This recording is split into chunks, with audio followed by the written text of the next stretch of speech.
Hashtag get your daily dose.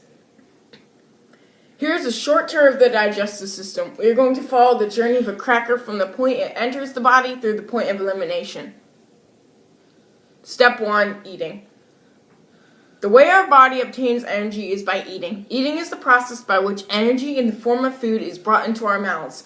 Teeth break down the food in saliva, also known as enzymes. Saliva flows out of salivary glands and waters down the cracker enough to move easily. The tongue pushes the food into the back of the mouth into the throat. From there, muscles push the food into the food tube known as the esophagus. Your food is made up of molecules, and these molecules have the energy you need to grow. The cracker now travels all the way down the length of the esophagus. Question: why do we need food for energy? Why can't we just do activities without it? We need food for energy because when you are a baby, your body is growing so fast you need energy to grow. Energy is also needed to help you run, swim, hike, and jump. You need energy for your body to make more enzymes, molecules, and other nutrients that your body needs to stay healthy. Once you reach adulthood, you no longer need as much energy as you did when you were a kid, but you still need energy to survive. Did you know the esophagus is over 25 to 30 centimeters long? Step 2. Storing and digesting. Once the food has made its way to the bottom of the esophagus, it then travels down into the stomach. The stomach also tries to reduce the size of the food, but it is also great for storing food. The stomach wall releases acids that help the enzymes work. The stomach churns the food into a thick paste called chyme. Chyme leaves the lower part of the stomach and enters the small intestine. Step 3. The small intestine. Question: I heard that the small intestine was longer than the large intestine. How does that work?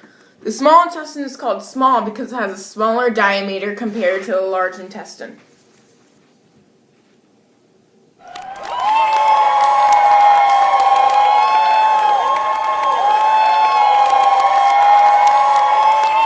The gallbladder in the liver produces bile that flows through a duct into the small intestine to break fats apart. The pancreas produces enzyme-rich juices that flow through a duct to further break down proteins, fats, and carbs. The intestines are filled with tiny finger-like villi that pick up all the nutrients. What is left over and unused goes straight to the large intestine. Did you know there are 4 to 5 million villi in the small intestine?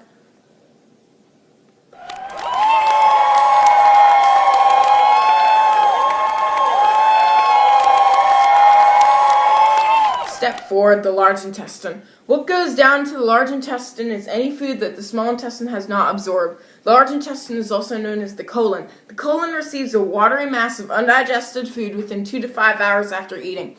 This mass, called feces, passes into the rectum for elimination. Anything that is left is considered waste and will be ejected from the body via the anus. It takes about 24 hours for the process of digestion to take place.